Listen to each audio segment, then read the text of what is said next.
那日本首相菅田文雄于4月7日去美国进行访问，伊是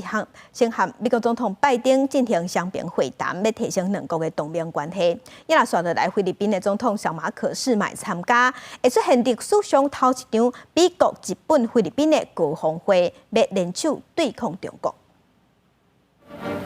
日本首相菅田文雄7日和因太太在飞行机到马里兰州的空军基地，受到真热烈的欢迎。伊暗算7日和拜登进行双边会谈，隔当天到美国国会来发表演说。菅田是伫安倍以后，隔9年搁一摆去日本做国事访问的日本首相。外界预期日美双方会对台湾、东海、南海在区域安全的局势做讨論，嘛伫安全保障、尖端技術加強戰略合作。今国際社会が複雑でそして多様な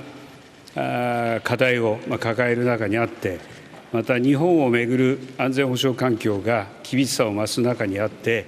日米同盟の重要性、これは一層高まっていると感じています。菅田在进前接受美国的媒体访问的时阵，捌讲到，一直升级的地缘政治紧张的局势，已经甲世界驶向历史的十字路口。日本决定要强化防御能力。在菅田主政之下，日本国防预算逐年增加。分析指出，讲美日双方有可能进一步宣布在国防这领域，达到提升双边关系。And I expect that there will be significant announcements in a number of areas, including in defense.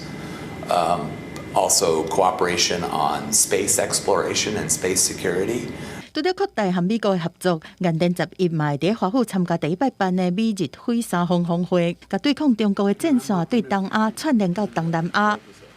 さらには、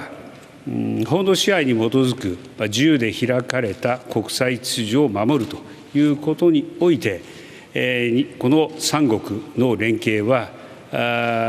現実において大変重要であると認識をしています。